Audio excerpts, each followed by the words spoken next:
the SM Media Podcast Network.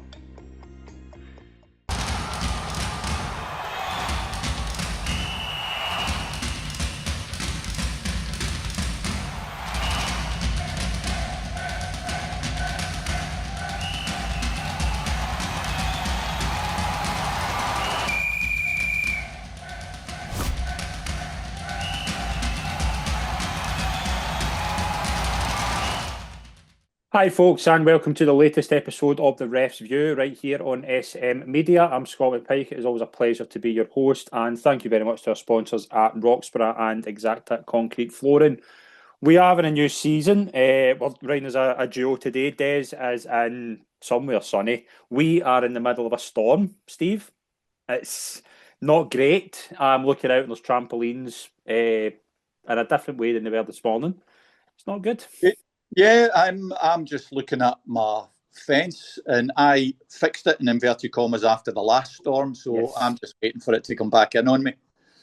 Yeah, and one of our learned colleague is sunning it up somewhere else. But yeah, I mean, opening weekend, we're recording this just before the Hearts Aberdeen game, which, as it stands at the moment, is on. That might change, and if it does, then so be it. It means it's a one less game that we have to worry about. But yeah. We did say there's a possibility that game would be on our agenda. I thought a good opening weekend. I didn't think a lot of massive incidents. No, not a couple of, in the grand scheme of things, a couple of piddling incidents, but obviously it raised ire as it always does, but no, nothing drastic, I wouldn't have thought. Yeah, and 3 draws to kick the games off. Obviously, Kelly drew 2-2 with Livingston. That was the opening game of the season in the Premiership, and probably the one we'll spend most time on because it was the one that had a bit of controversy. Kelly went 2-0 up and very deserving by all reports. Livingston got back into the game. There was an incident with a penalty that was given. Robbie Muirhead was judged to have been brought down in the box. A kind of tug of a jersey, I think is the best word. That's a difficult one, and I'm glad this has come up on the first game of the season because George Stanger was sent off for tugging back Robbie Muirhead in the penalty area. Muirhead goes up and takes the penalty kick and brings Livingston back into the game. There's a lot of dubiety about this one for 2 reasons. First of all, it wasn't given by the referee. The VR gave it later on.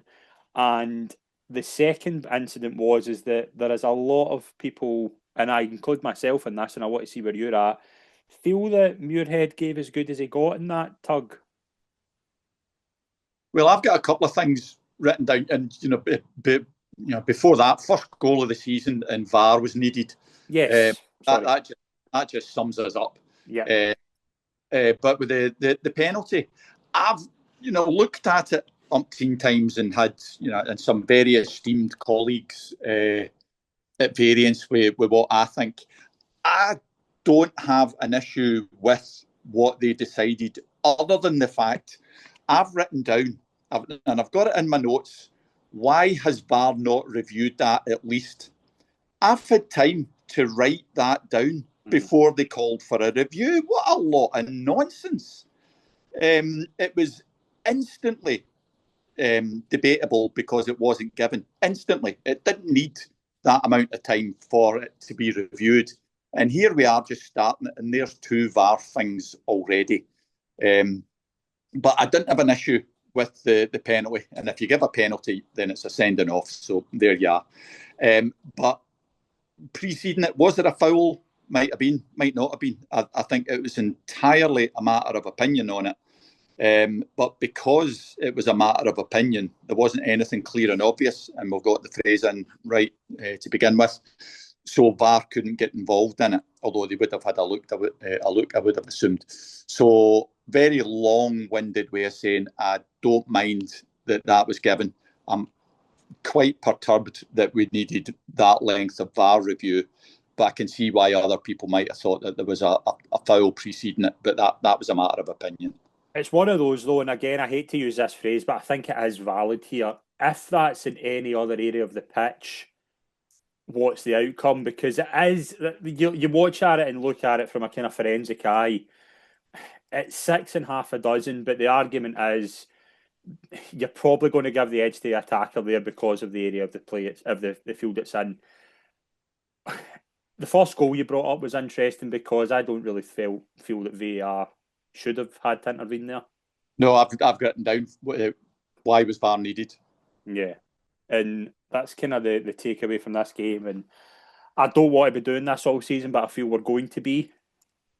I suspect the same. Yep. And I don't want to name, I don't want to name individuals, but there's a couple of names that were on the appearance list for that game that I think might rear their heads again at some point, because I don't know what VAR was doing, but there we are. Yeah, I mean, that's the thing. Obviously, for those who don't know, Matthew McDermott was the referee. John Beaton was the VAR. John Beaton got another game later on in the weekend that we'll cover as well. We know the problems. Well, we've said that we're honest and we give our opinion, but in terms of Matthew McDermott, we know he shouldn't be in this position. I don't, and I hate to individualise it, but I don't think he should. And it's not his. I don't think it's his fault. I think he's been put in positions that he's not capable of. Yes. Not capable of yet, possibly, but not capable of. But we keep saying it. The same people get the same games every week, despite the same mistakes. But yeah, well, first game of the season, and we're talking about the same stuff. Yeah, and the first TV game of the season was obviously Motherwell 1. There's won a lot of eyes on this for obvious reasons.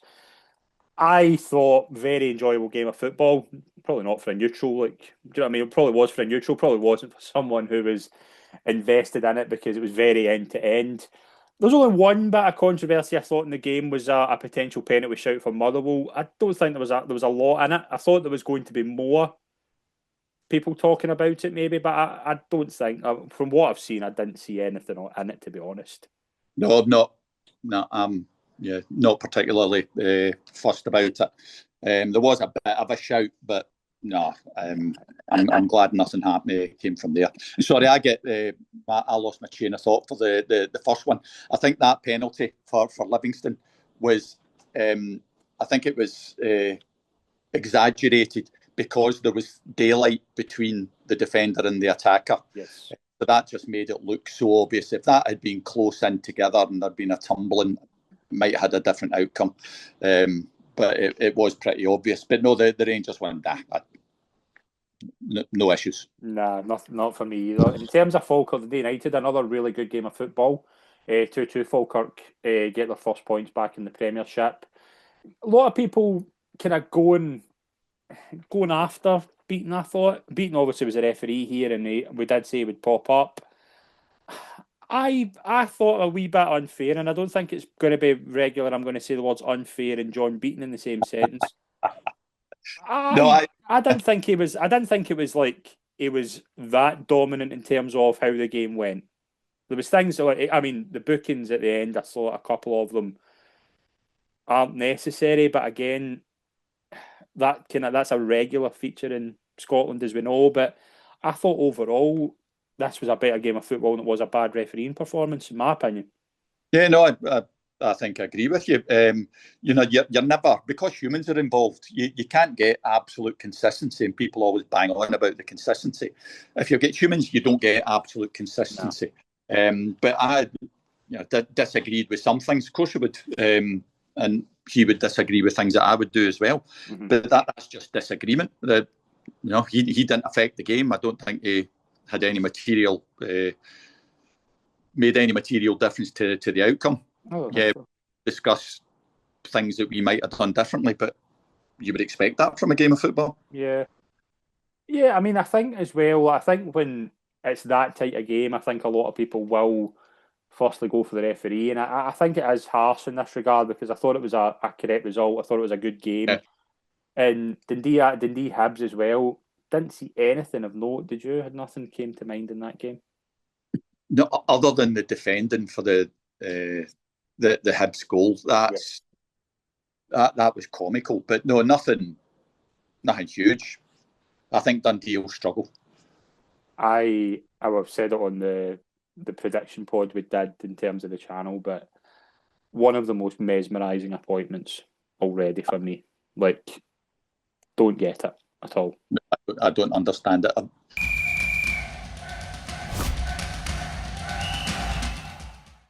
Hi, folks. Just quickly, we had a wee bit of an issue with the recording at the later part of the episode. So, just quickly to cover what we had for the Celtics and Mirren game. Myself and Steve both agreed that the ball hit Callum McGregor's elbow. Therefore, it should have been disallowed per the laws of the game, where it specifically says if the ball touches your arm in any way and it leads to a goal, the goal should be disallowed. Thought overall Don had a pretty good game, other than maybe a booking or two that maybe shouldn't have been. Just again, I think frustration in the crowd during the afternoon. I think the referee was getting a bit tough. I think Don had his worst game at all. I thought it was fairly solid. And we mentioned we're not going to be covering Hearts Aberdeen on this pod, basically just because of timing. But we will be back next week. We'll have a three-man team, myself, Steve, and we will be welcoming back Des. So thank you very much to everyone that's tuned in for this week's episode of the Refs View. Massive thank you to our sponsors at Roxburgh and Exacta Concrete Flooring for their fabulous support during the season ahead. And we'll see you all soon. If you want to get involved with us or send us any sort of links you'd like for us to have a look at, send it over to the Refs View on X. You'll find us all on Twitter and X and Facebook, wherever you get your social media, you'll find us on there. And we'll see you all soon. Thank you very much.